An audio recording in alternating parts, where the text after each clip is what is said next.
1980, FIFA was one of the most popular, beloved, and trusted organizations in the world. In 2022, FIFA is one of the most corrupt, criminal, and hated organizations in the world, with dozens of FIFA executives arrested for fraud, racketeering, and money laundering. And now huge protests are erupting over the world in regards to the 2022 World Cup, which raises the question, how did FIFA's reputation fall so dramatically? I mean, FIFA used to be one of the most trustworthy and well-respected names in sports. Their patronage of the World Cup had gained them hundreds of millions of fans. Everyone around the world loved FIFA. Their name was synonymous with the most popular sport game in the world. FIFA was football, but that's the key word, was. And we're going to outline every single mistake they've made, which has led up to the most controversial World Cup in history, answering how FIFA transitioned from just a simple football organization to becoming one of the most corrupt political organizations with more power than governments. And so the first part of FIFA's transition was getting involved with some very corrupt regimes. And now this isn't anything new. Authoritarian regimes have always looked to sport to legitimize their rule and prove their superiority. In fact, sports is the perfect tool for propaganda. It promotes and legitimizes the government and generates immense wealth for the country.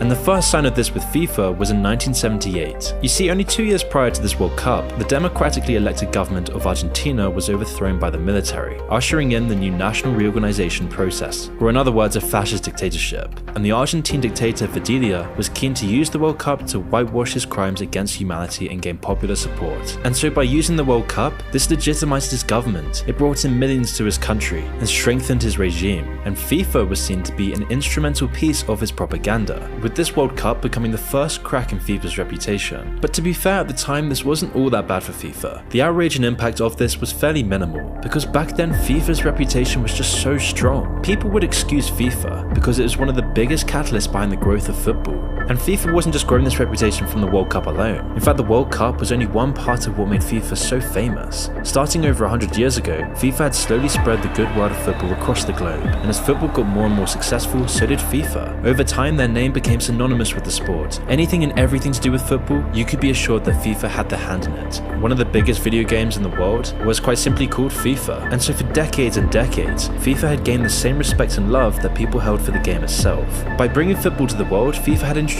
billions of people to the beautiful game. They were football's champions, and they assured that everyone could enjoy it. However, to facilitate their enormous growth, their massive expansion and good reputation, they would need marketers, consultants, ruthless businessmen, men who knew how to make money. And whilst this development would scale FIFA's company to astronomical heights, it would also be the main thing that would destroy the FIFA name forever. And trust me when I say that what ensued in the following years is so shocking that it's hard to believe. And to understand why, I need to introduce you to the man behind this. The man who would transform FIFA into an organization known for money laundering, fraud, and corruption. And at the top of this hierarchy was a man called Sepp Blatter. Blatter seemed like an unstoppable force for nearly all of his career. When he came to power in 1998, FIFA were in their golden age, and for years it seemed like Blatter would continue this trend. But Blatter wasn't alone. He was accompanied by an army of cronies and underlings who all worked with him to further FIFA's interests. But it wasn't just FIFA's interests. Blatter was turning FIFA into his own personal money-making machine. And this caused some whispers of corruption and bribery, but due to his power and FIFA's amazing reputation, these were mostly swept under the rug.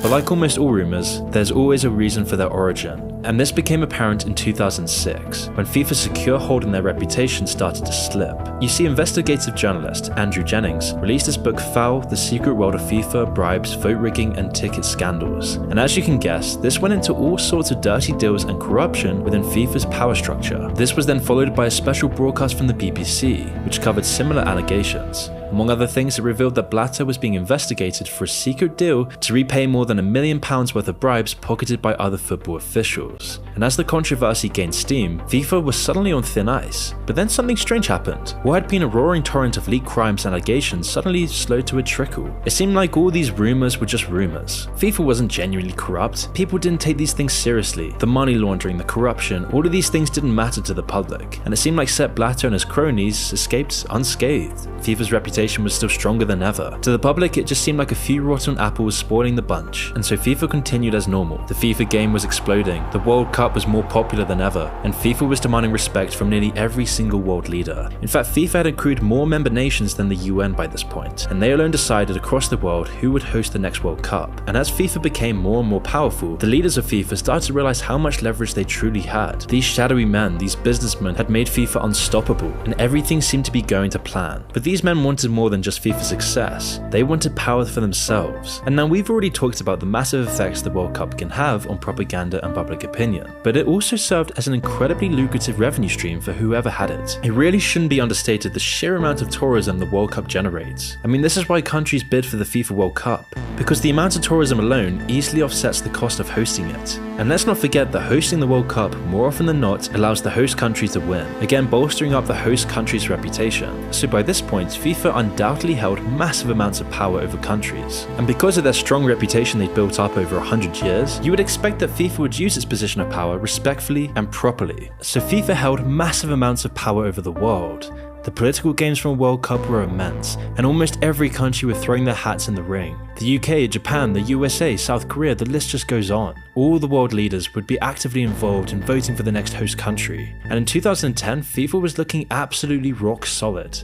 The 2010 World Cup in South Africa had been met with wide acclaim, and FIFA had been making a killing from selling the rights and merchandise. And this tournament only built on the work that FIFA had been doing for years. And with FIFA's scandals drying up and the public unaware of the real FIFA, it seemed like nothing could go wrong. That was until just a few months after the 2010 World Cup, when FIFA surprised everyone after their decision to give the 2018 World Cup to Russia and the 2022 World Cup to Qatar. Now, giving the World Cup to Russia was understandable, but still a little bit controversial. But after all, Russia has had a long history of football and has competed in the World Cup many times before. However, with the allegations made against FIFA in 2006, rumours were swirling about Russian oil and gas money playing a role in this decision. But it was Qatar that caused the real problem for FIFA, because Qatar, a country with no history of football or any relation to the game whatsoever, was chose to host. I mean, FIFA even laid out why Qatar was a bad choice in their own documents for hosting the World Cup.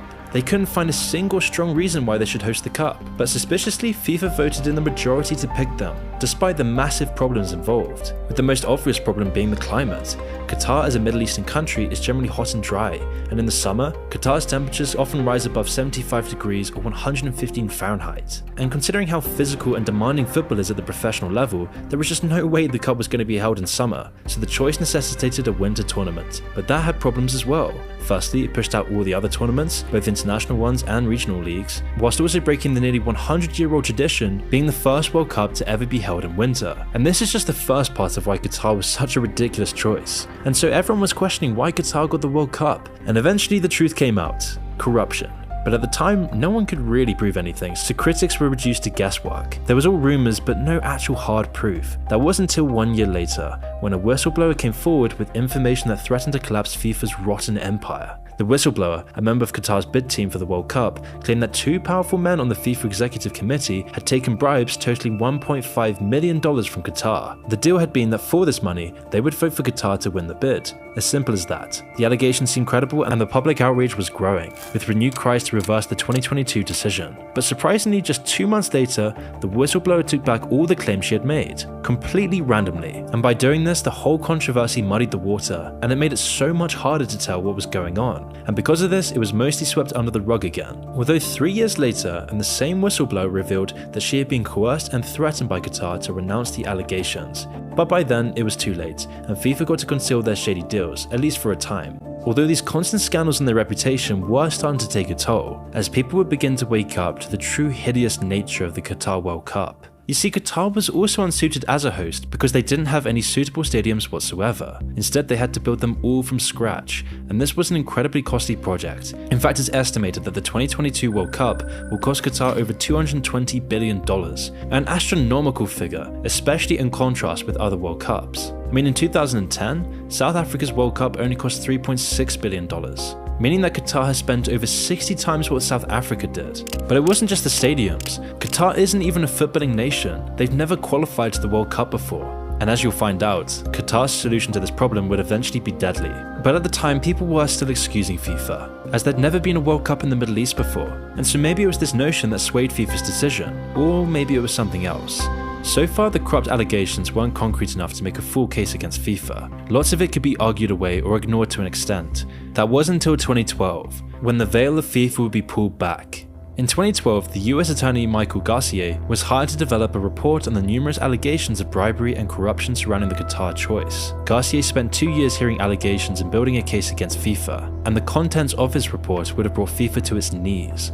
But instead of FIFA releasing the full report when it was finished in 2014, they instead released a summary. But this summary was in fact far from what the report actually said. Instead of condemning Qatar and Russia, it praised them. Instead, it alleged corruption in the UK on Australia's failed bids. Garcia, on seeing years of his work used against the truth, promptly resigned, and it looked like FIFA were going to evade justice once again.